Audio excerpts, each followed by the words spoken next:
तो सवाल उठाए जा रहे हैं कि क्या देश की अदालतें हैं जो वो सरकार की लाइन पर काम कर रही हैं, और इस सब का जवाब दिया है खुद देश के मुख्य न्यायाधीश एस.ए. बोबड़े ने। एनडीटीवी इंडिया से बातचीत में उन्होंने कहा है कि आपदा में तीनों अंगों को मिलकर सौहार्द से काम करना होता है, साथ मिलकर काम किया जाता है ताकि इस तरह की आपदा से निपटा जा सके। उन्होंने ये भी कहा कि बेशक महामारी या आपदा से निपटने के लिए कार्यपालिका ही बेहतर है, लेकिन अगर कार्यपालिका लोगों के जीवन को खतरे में डालेगी तब न्यायपालिका हस्तक्षेप करेगी।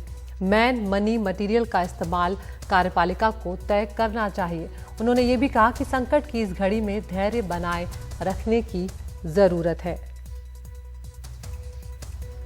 कुछ और बातों का भी उन्होंने यहाँ पर जिक्र किया है। उन्होंने कहा है कि प्रवासी मजदूरों का जो मामला है वो लंबित है, जो कर सकते हैं हम वो सब कुछ कर रहे हैं इस ज़रूरी मुद्दे पर भी। हमारे सहयोगी आशीष भार्गव हमारे साथ जुड़ गए हैं। आशीष, कई बड़ी बातें जो हैं वो यहाँ पर ऐसे बोबड़े ने कही है आपसे बातचीत में।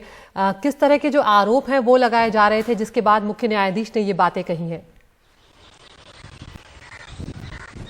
ये देखिए, कहा यह जा रहा था कि सुप्रीम कोर्ट जो है वो गवर्नमेंट की लाइन पर चल रहा है और सरकार के खिलाफ जो पिटीशन यहाँ पर खासतौर पर कोरोना में प्रवासी मजदूरों को लेकर, लोगों के मूलभूत सुविधाओं को लेकर, विदेशों से जो फंसे हैं लोग उनको वापस लाने को लेकर तमाम तरह की जो याचिकाएं थी उन पर जो एफिडेविट जो हलफनामे दाखिल किए जाते हैं सरकार की तरफ से, उन्हीं पर मोहर लगा रहे हैं। ऐसी ये एक चर्चा का विषय था। लेकिन चीफ जस्टिस ने साफ किया है कि जब आपदा कोई आती है और ऐसी महामारी, तो इसमें संविधान ने जो 3 अंग बनाए हैं वो तीनों अंग जो हैं वो एक साथ काम करेंगे तो ही बेहतर होगा।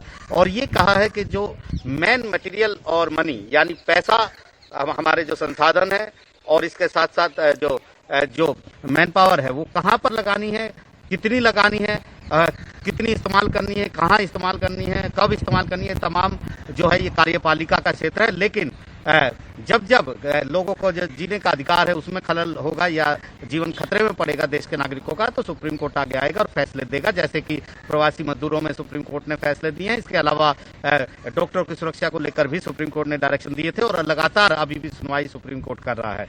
तो एक बड़ी बात यहाँ पर वो कह रहे हैं और उनका ये भी कहना है कि पूरे देश को अभी धैर्य की जरूरत है, क्योंकि ये घड़ी संकट की है और धैर्य से ही ये संकट दूर हो सकता है। और फिलहाल जो है वो ये कह रहे हैं कि अदालतों में काम कम है, लेकिन उनका काम कम नहीं हुआ, वो लगातार निगरानी रखे हुए और केस भी वर्चुअल कोर्ट की तरह सुने जा रहे हैं। जी बिल्कुल, बहुत शुक्रिया आशीष इस तमाम जानकारी के लिए। तो यहाँ पर मुख्य न्यायाधीश एस.ए. बोबड़े ने कई अहम बातें कही। उन्होंने कहा है कि अगर कार्यपालिका लोगों के जीवन को खतरे में डालेगी तो न्यायपालिका हस्तक्षेप जो है वो करेगी, और आपदा का जब वक्त होता है तब तीनों अंगों को मिलकर काम करना होता है ताकि उससे निपटा जा सके।